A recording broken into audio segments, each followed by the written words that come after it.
Hello and welcome to the Catch Lift Coaches Corner. I'm Cal Coach and Program Director Melissa. This week, Kaylee Nassiri and I will discuss a bit of a different topic as we'd like to revisit what 1 year of recovery has looked like. Today, I'll join Melissa and ask her to reflect on 1 year of recovery and what the last year has looked like for her. Welcome to this week's episode of the Coaches Corner. Hey, Kaylee, welcome back. Thanks for having me. It's always fun to be on this side of the camera. It's always so much fun when you're on. Let's get to it, Kaylee. Yeah, totally. So we're gonna recap what the last year's look like for you since your mastectomy. And so will you go ahead and let us know, kind of a recap of what it's looked like since you had the surgery? Yeah, so last year, at the end of June of 2021, I had a prophylactic double mastectomy. And just kind of a little background on that and why I did that. So, I have a very high genetic risk and family history of breast cancer. This is something, I've known all my life. I've watched family members with breast cancer. And when I really started to take it serious was when I was in my mid 20s and my 34-year-old sister was diagnosed with stage 3 breast cancer. And it was like, oh, wow, this really is something, big in our family. And it was at that point that I went in for genetic counseling, and I started being seen every 6 months in the high risk breast clinic for a number of years. And what that looked like for me, it was this constant cycle in 6 months blocks of going in and alternating a 3D mammogram and a breast MRI. And, throughout that time, there was different stuff found. And it was shortly around the time my sister had the cancer that they found ductal hyperplasia in one of my breasts. And that is a marker. It's an abnormality. It's a marker for future breast cancer. And so, like that, coupled with like when you go through genetic counseling, you're giving a cancer number. And it's basically like your lifetime probability of getting that cancer. And so I had a very high one. And my surgeon a number of years ago, he's like, you should just do a prophylactic mastectomy now and be done with it. He's like, this is going to constantly be a part of your life. And at that time, I'm just like, I couldn't pull the trigger on it. So I had a lumpectomy 4 or 5 years ago. And, I did the lumpectomy under the understanding with myself and my husband that if anything was ever found in that regard again, like, okay, we're going to do a mastectomy at that time. So fast forward to last spring, the spring of 2021, and FAE was found in my breasts. And FAE is like another breast abnormality and marker for future breast cancer. And so, again, facing that decision of we can do the lumpectomy again, or, I can take the power back here and go on the offensive, because it felt like for years I'd been on the defensive and almost just kind of waiting for cancer to come. So made that decision to be proactive and get the prophylactic mastectomy, and have been recovering from that for the past year. Wow. I can't believe that you handled all that with such grace and just transitioned right back into work with total ease. How did you prepare though leading up to that surgery? I mean, what did you do to prepare yourself for what you would have to go through? It was, and again, so I was in I consider it an extremely fortunate situation, right? So a lot of women, when they're faced with a mastectomy or a double mastectomy, it's under the guise of they have cancer. So that decision has essentially been made for them to a point, right?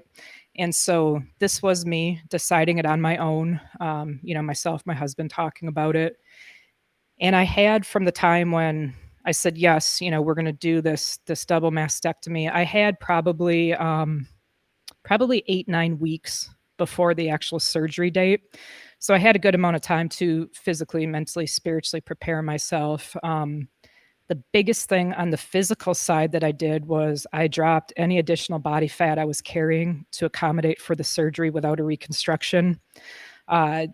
Doing this and like having talked to the doctors, it would eliminate any extra skin that would be left behind, like under my arms. It would also help it to be able to have very, very flat, tight scars across my chest.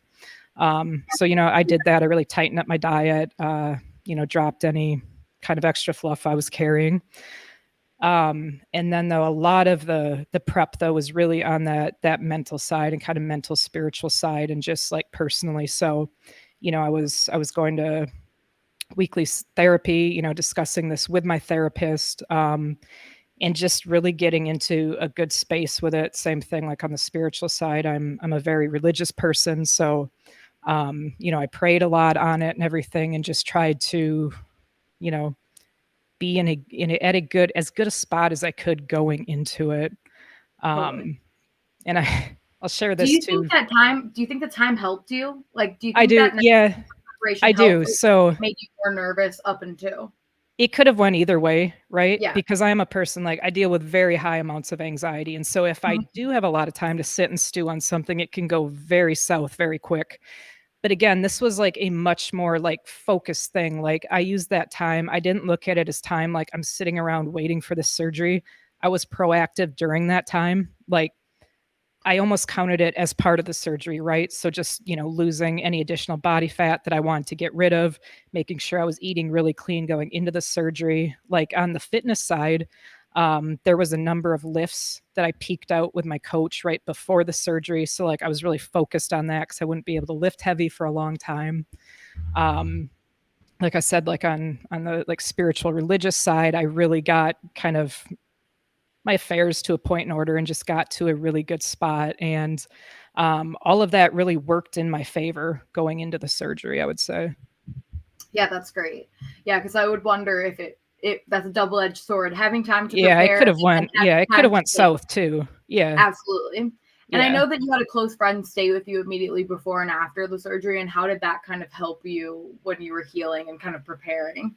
Oh, that was huge. So, my dear friend and Cal coach Nicole Elder, uh, she she dropped kind of everything going on in her life, and she drove halfway across the country to come stay with me immediately before and after my surgery. And it was funny because I have a very hard time asking people for help, or just kind of admitting like, hey, like I could use extra support right now. And I'm blessed with many dear friends, and they all wanted to help in various different ways. And um, Nicole was able to come out here, and she's kind of like, would that be helpful for you if I did that? And I'm like, no, you don't need to do that. Like I'm good. I've got David, my mom. Like I'm gonna be good. And she's like, no, but I want to be there for you if you'll have me. And so it was a unique opportunity for me to be like, to accept that with grace, to be like, yes, I would like you to be here with me during this time. So Nicole came, and looking back on it, having her here before my surgery had such a profound positive impact on me. Like the day before the surgery, I remember it was a Monday, and she was here, and we spent the entire day just like talking and laughing. And everybody likes to laugh, right? But just, it was seemingly a heavy time, right? Like I would not have been laughing all day Monday had she not been here. And I never laugh harder than like when I'm with my veteran girlfriends. And so we just talked and laughed all day, and I felt really confident, and just really at peace going into surgery that next day. And so I spent a day and a night in the hospital, and then coming home, like Nicole was here, she stayed at my house, took care of my dog, all of our animals, allowing David to be able to spend additional time with me. And that was just tremendous. And I'm so very thankful, that she did that. And yeah, that was huge That's for me. amazing.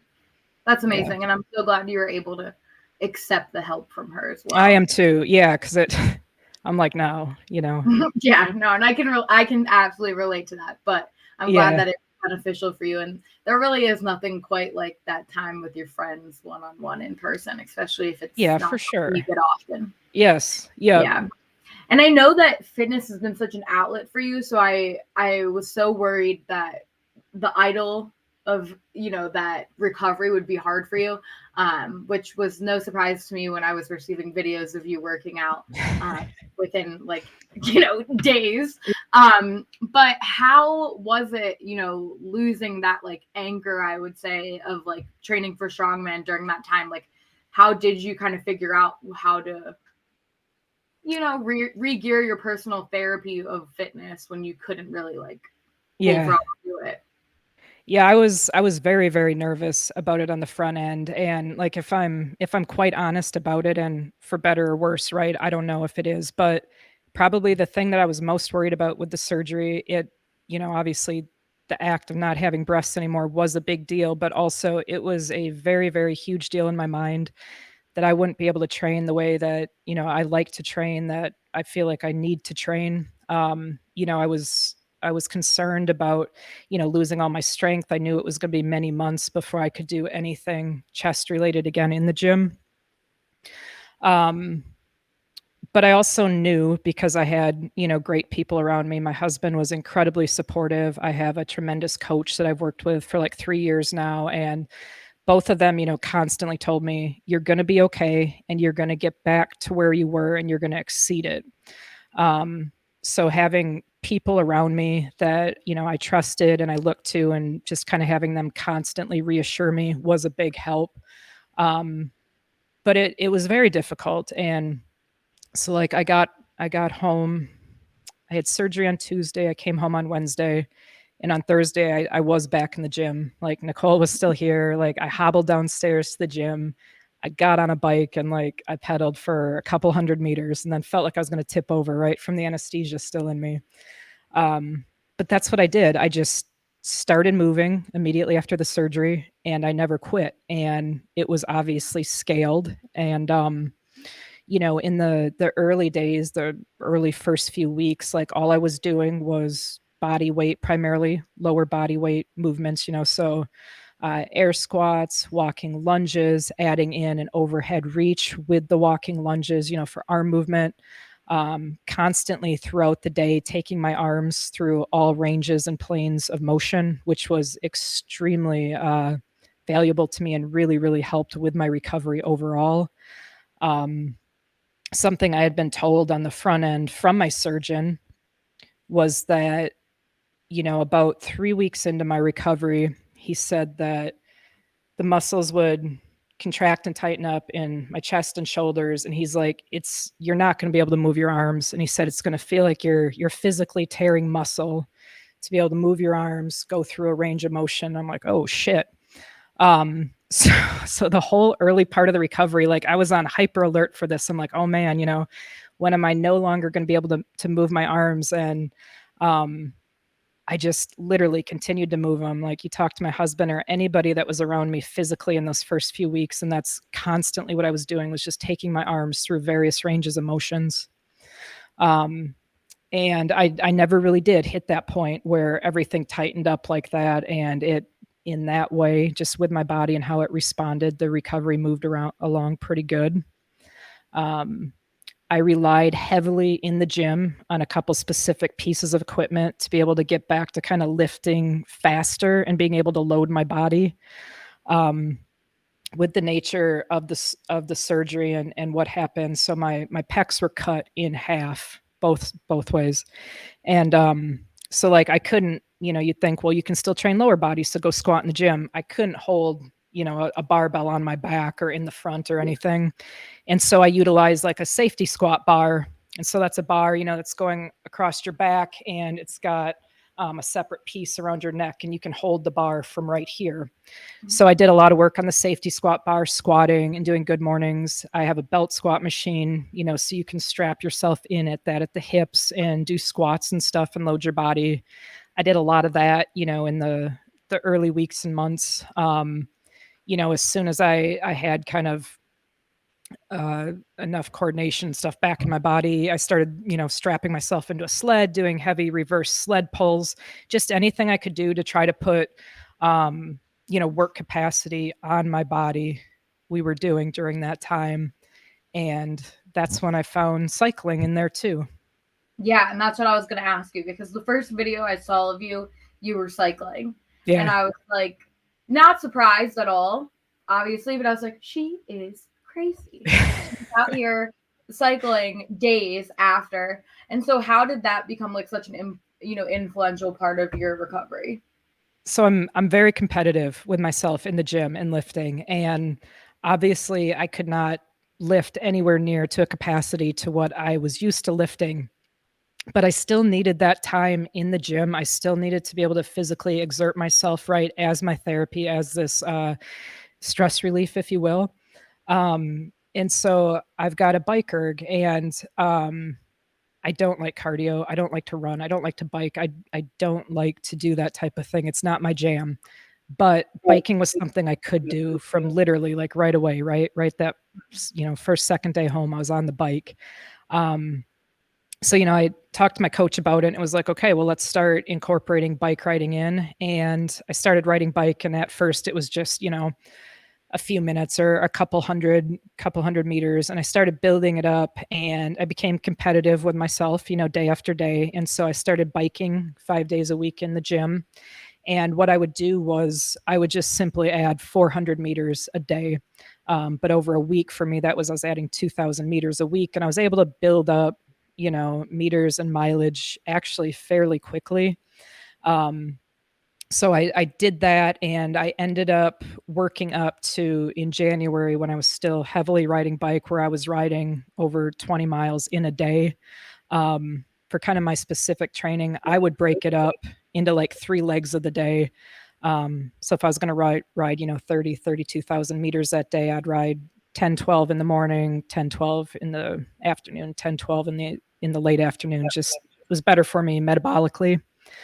Um, and so I did that, and was able to continually challenge myself. And I became very proud of myself too for the mileage I was putting in on the bike, just because, again, like any type of cardio has not been my thing.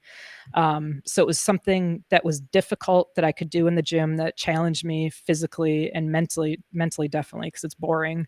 But I was able to meet that challenge, and it turned into just an incredible part of my recovery that I certainly was not expecting. Totally. Yeah, no, I didn't even. I feel like I learn every day that you have a new piece of equipment in your that I didn't know about. Yeah. So I didn't even know you had a bike until I saw those videos of you riding Yeah. bike. Like, that's pretty awesome. Not shocking. What motivation? What was your motivation to kind of keep pushing through the recovery and like it personally? I'm sure, and then in the gym as well. I mean, there had to be some setbacks that you felt during that time, and kind of how did you push through them? Yeah, there definitely was. I knew it was gonna be a slow climb back up, and it's like, that's what I signed on for, right? Like, I knew that going in with the gym, with my fitness, and I was committed to, again, like I said, building back up to where I was and exceeding it. Um, but it's extremely humbling when I went from lifting like I was to literally not being able to riding bike now, right? Lean forward and like hold the handlebars.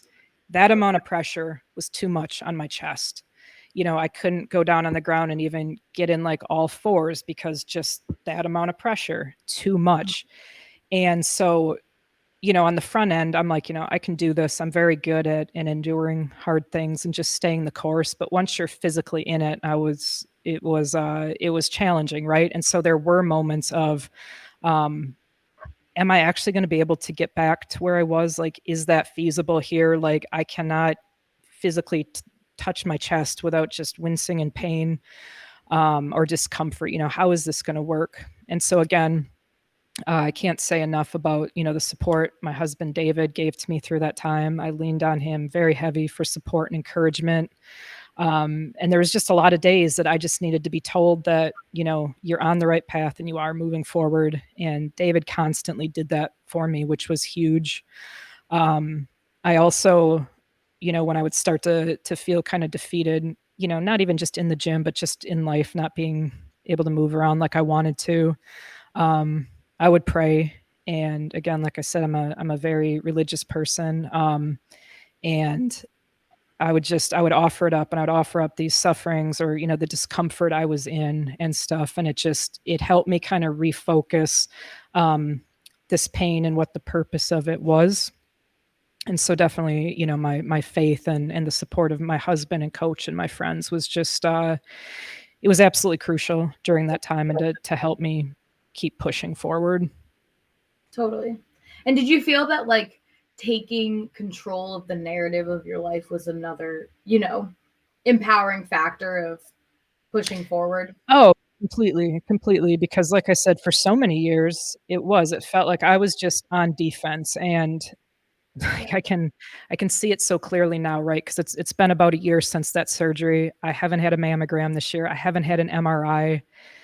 Like, yeah, it feels like I'm back in that driver's seat of my life, and I'm not just sitting there waiting for something, To very bad to happen. happen to me, and not that Yeah. I still couldn't get cancer or something like that, but it's a different mindset than when you Oh, for sure. But it really did feel that there's way for inherent me. risk every day of Yeah, something happening to you, but when you have the ticking, hey, every yeah, June I have to go check, that's complete. I think that's completely yeah, different.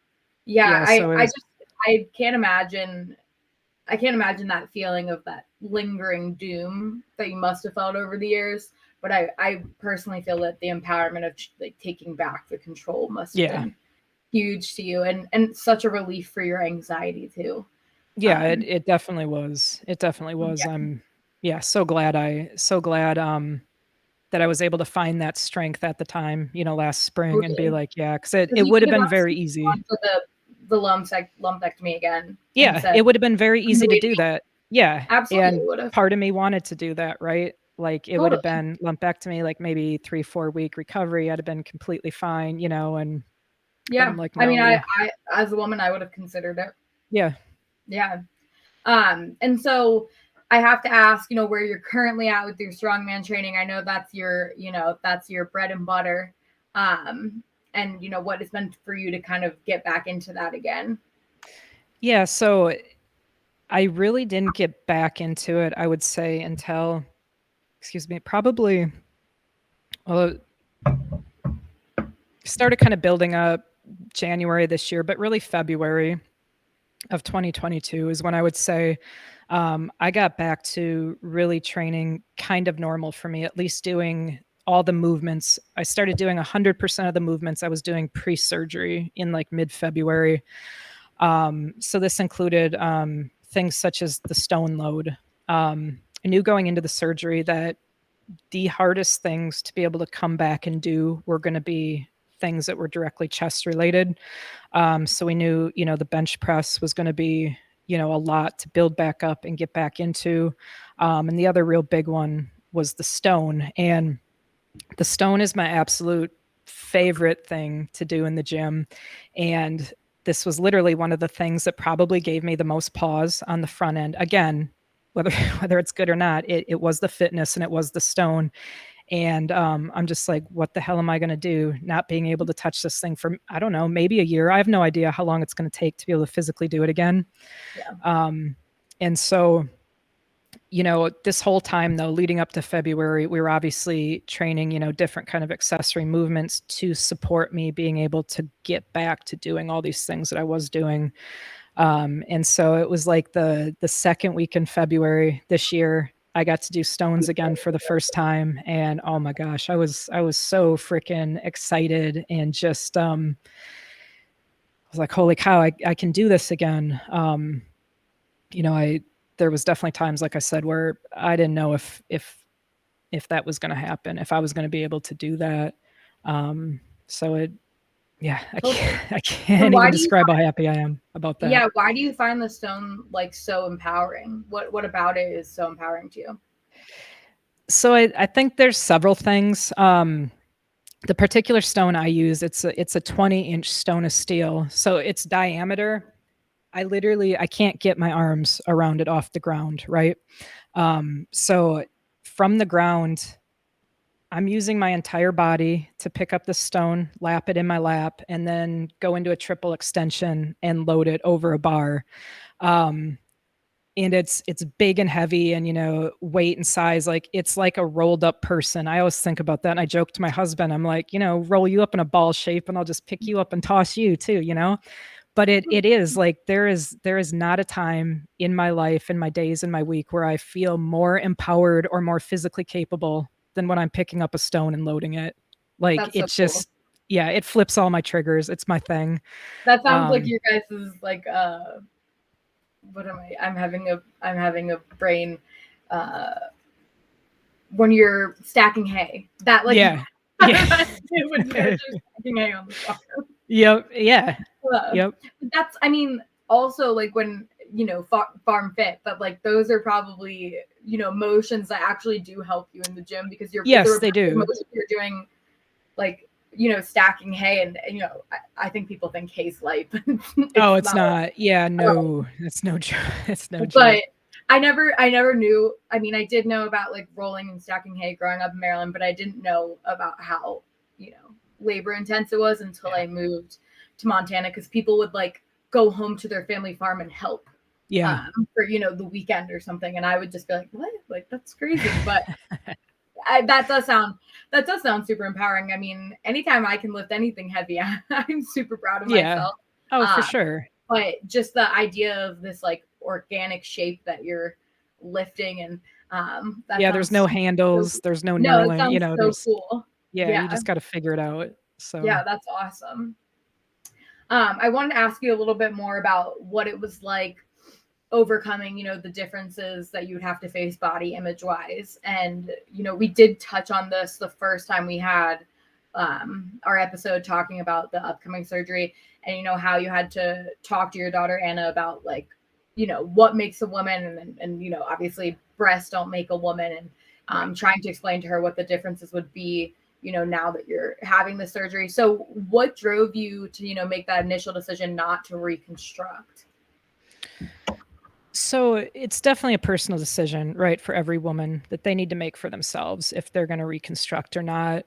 Um, and I would say like 99%, I had my mind made up back from 4 years ago. Because 4 years ago, 4 or 5 years ago, when I was faced with all this and, like, had that decision of the mastectomy or the lumpectomy, like, I looked into it very deep. I looked into reconstructing, what that all entailed, and then I also looked into, they just refer to as going flat, not reconstructing, what that would be like, and so when this all came up again this spring, I'm like, okay, like, I'm going to do it. I'm not going to reconstruct.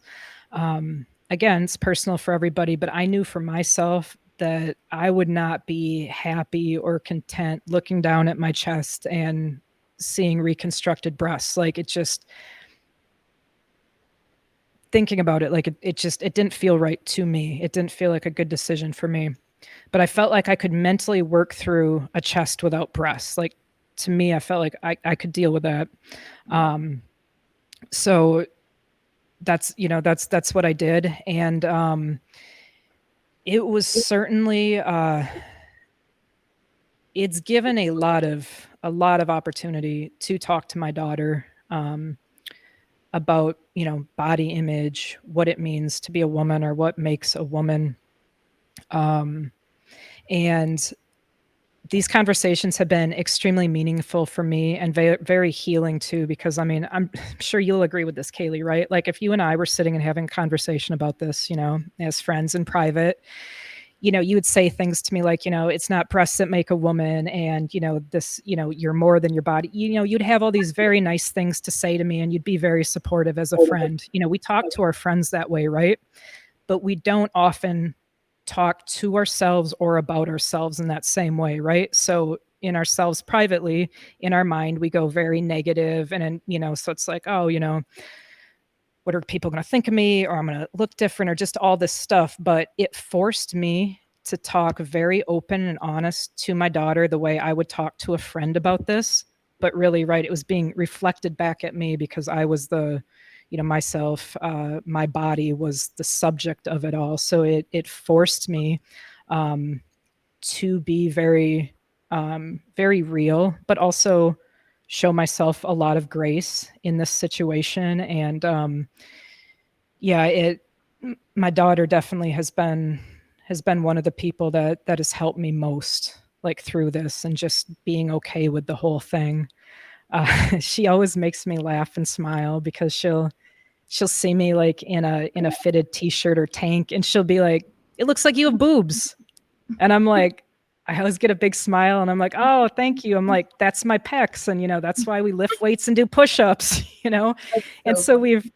we've kind of it's kind of become a little bit of a joke in our house like that's why you lift weights and do push-ups, man. You ever lose those boobs, got to be able to fill out Yeah, that you get shirt back and up. But Totally. And also, I yeah. think probably telling her, the repetition of telling her is you telling yourself Yes, it in is. some way. It You know, completely is. right. I totally agree with I am so great at talking my friends up in a Yeah, positive light about of body image. course. And I'm so negative when talking to myself and when looking at myself. And I think that the more I talk about it, the more I'm kind of giving myself a self talk without even knowing that it kind Right. of refers to me too. Yeah. Um, So yeah, it's interesting because you can do that, and I think, I mean, we all need work on that. yeah, We all need to show ourselves more grace, definitely. absolutely. Um, and yeah, I mean it. I definitely don't don't want to make it seem too like I haven't struggled with body image or anything, during this time. Um, I do have a breast prosthesis that I can wear if I choose to. Mhm. Um, and that's really going through that kind of part of this all was very interesting. And so when you're going to get a breast prosthesis, you go to a prosthetics lab, and you work with someone that makes prosthetics, and they have all of these different sizes of breasts. And you go in, and you might talk to them about like what size you were before, what size you're looking to move to, and then you like literally stand around and try on pairs of boobs.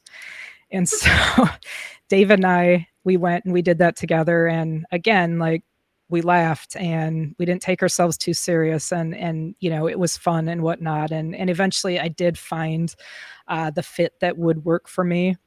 uh, Truth be told, I've worn it a couple times, like probably Yeah, can't even count on one hand the number of times I have, like very few times. um, when I when I put it on and like look down in a shirt, I'm like, oh my gosh, like I have boobs. It feels very different now to like really. see that visually for myself. Um, so I don't know, in the future Yeah, I might get to a point where I'm wearing them more, but yeah, right now I'm not super comfortable with it, but totally. Well, you'll figure it out. But I yeah, think that it's just to yeah, my mind is just keeps going back to, you know, I know mastectomy, breast removed, but how much strength physically and mentally that's gone through this, and how much physical strength you have, to continue to work out, to continue to work towards your goals, but also just to decide that this is just a part of you that you don't really need, yeah, right? Because you really don't, you don't, yeah, you know. And so it's just like it's just kind of a crazy thing to think about. yeah, So yeah, I'm so glad that worked out, and it was a learning experience for your daughter too, to know that yeah, beings are more than just what they physically present. for sure. um and that's such a good lesson, such a good lesson to learn, but also just in general to know more about body image at a younger age, I think helps Right, right. older, because Yes. the world of unforgiving, Yes. unfortunately. Yeah, it, uh it really is. yeah, and so I have to ask, I know we're part of this episode is part of like changing the narrative and talking about how you're moving forward. So I know you're replacing, kind of like swapping your traumatic anniversary. And so how are you gonna move forward and change the narrative and continue to grow? So in mid-June, I have for myself, a pretty significant trauma anniversary from Iraq. And this has long been a very time for me, physically, mentally, spiritually, just to deal with. And it's affected me to varying degrees throughout the years, 17 plus years, but it's never been a good time for me. Uh, so last year it was really interesting. Like, as we were coming into June, I obviously knew I had the mastectomy coming up. It was on the calendar. Um, and I would say that narrative started to switch last year because I was putting, again, everything physically, mentally, spiritually into the preparation for this surgery. And there just wasn't radio space up here for the trauma, not like before.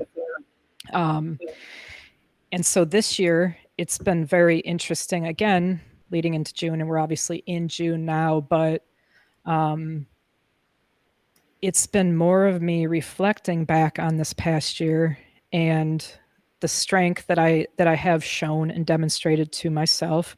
Like that's right now at least, and I hope it stays this way in my life, but right now, like that's the overarching theme is, that, I'm strong, I'm capable, I'm disciplined.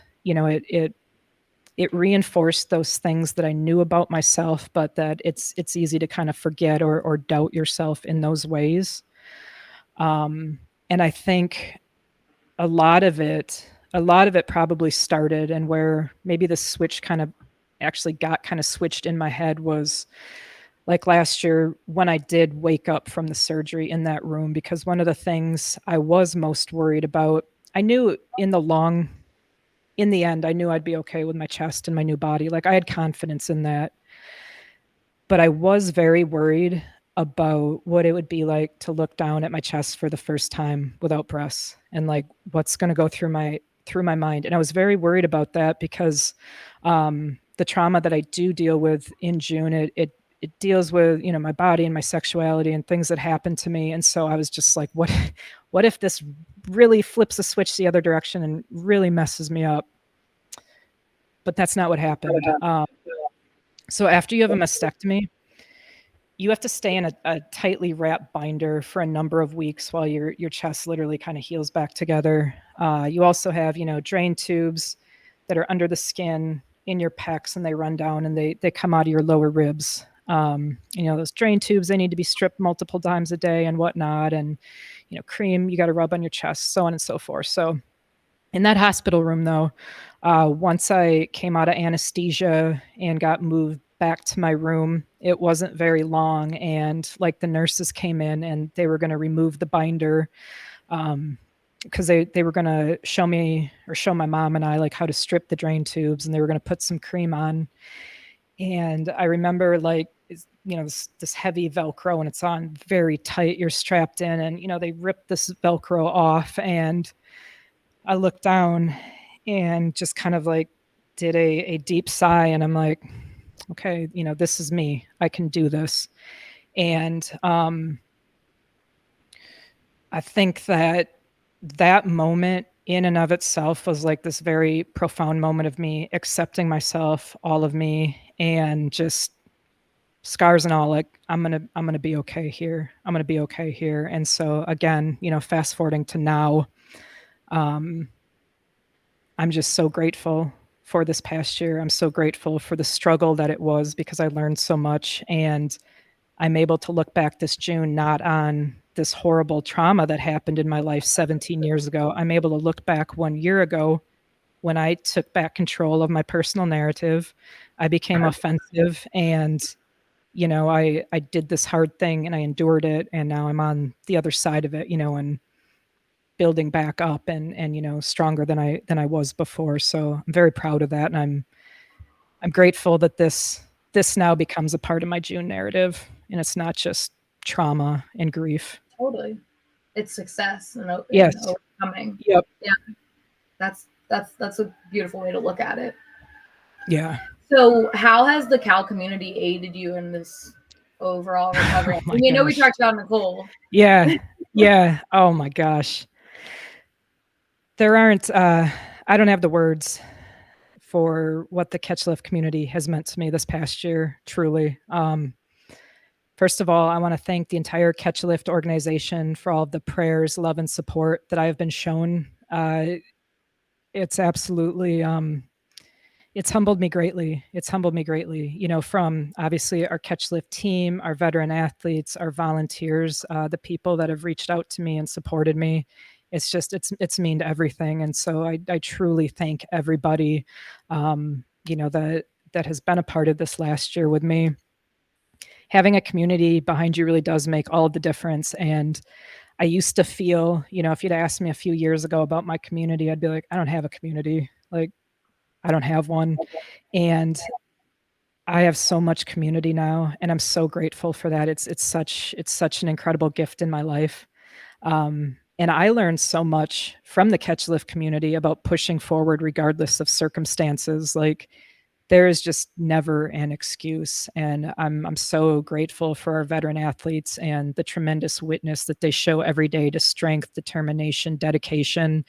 And really, I feel like I just kind of rode on the back of that, but in the end, I do just want to express my sincere gratitude to everyone who has been a part of this journey with me, and just thank you so very, very much. Yeah, thank you for letting us be a part of it. Yeah, no, absolutely. And thank you, Kaylee, for coming on today and holding space with me and enabling me to tell this part of my story. I'm very grateful for you too. Of course, it's a pleasure. That's it for this week's episode of the Coach's Corner. We will return next Wednesday at 1 Eastern Time with another episode. Thank you to our entire Catch Lift team for the opportunity to reflect on this past year. Thank you to ID Technologies for your support of this Catch Lift Coach's Corner podcast. Thank you to Lynn Coughlin, Henry Pomper, and Kaylee Nassiri for your work to make this podcast possible week after week. And we thank the entire Catch Lift team. Don't forget to join us every Wednesday live at 1 p.m. Eastern on YouTube for a chance to win Cal Swag and to chat with your brothers and sisters. Until next week, keep it real and stay Cal strong.